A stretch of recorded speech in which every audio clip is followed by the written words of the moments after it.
Hey, my name is Michael Gallagher. I am with Lead Out Consulting, and we are talking about how to find a beauty product manufacturer and how to work with them. This is going to be a three-part series. Part one is this one. We're going to talk about what you need to bring to the table and what you need to have ready information-wise to start these conversations. Part two will be physically how to find them and kind of narrow the results of your discovery session, if you will. And then part three will go into a little bit of, I guess, best practices is the best way to describe it, and how I would recommend dealing with a manufacturer and how to get the most out of them. So let's hop right into it with what you need to be ready to talk about and bring to the table before you have these conversations. You need to understand what type of management you're looking for. So are you looking for a turnkey, which means that you pay your filler or your manufacturer, and then they give you the fully realized product, so just one PO? Or are you looking to control all of the components and order all the components individually and manage all of that supply chain and then only pay the filler for the filling and assembling of the final product? Both are fine. You just need to kind of understand which way you're looking to go, and there are a lot of benefits to each one, and it just kind of depends on where you're at in your business and what you're looking to do. The second one is going to be timing. Understand when you're trying to launch this thing, because if you show up and you're under the impression that you're going to get it done in 3 months, I think you'll be in for a rude surprise personally. But you'll want to know that up front and give them a heads up of, hey, I'm trying to have this in stores or on my website by X date, and it gives them an idea of your kind of seriousness and how much time you have to play around with formulas in that nature.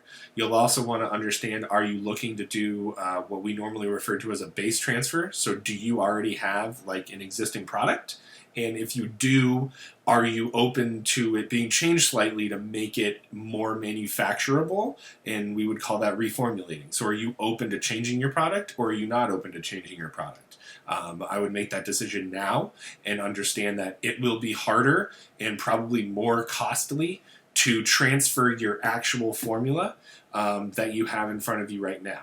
If you are open to being flexible and to reformulating, I think you'll have an easier time of it. It makes it more manufacturable, but you might not be open to that, and that's fine. Just know that going in and have an understanding of the two options.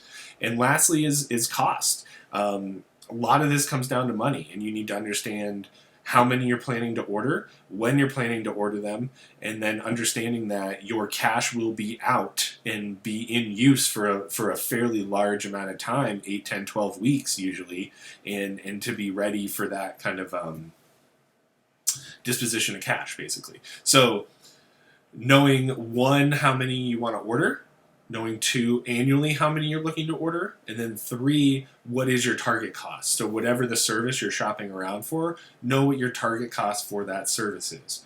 My recommendation would be to start with your MSRP, do not disclose that, and then kind of back into it based on the margin you're looking to achieve, and then finally what your total COGS is going to be, and have that as your target cost, either as the finished goods cost if you want to tell them the finished goods COG, or if you're going to only tell them what their portion of the bill of materials is, that would be fine also. You'll probably want to put all this information on a brief and have a good understanding of any claims you're trying to make. So if you're making OTC claims, if you're making vegan claims, PETA claims, all natural, organic, whatever you're trying to do, you'll want to have that up front, because different manufacturers will have to have certain certifications to be able to meet those claims that you want to put on your packaging. But once you have all that, you're kind of ready to go shopping.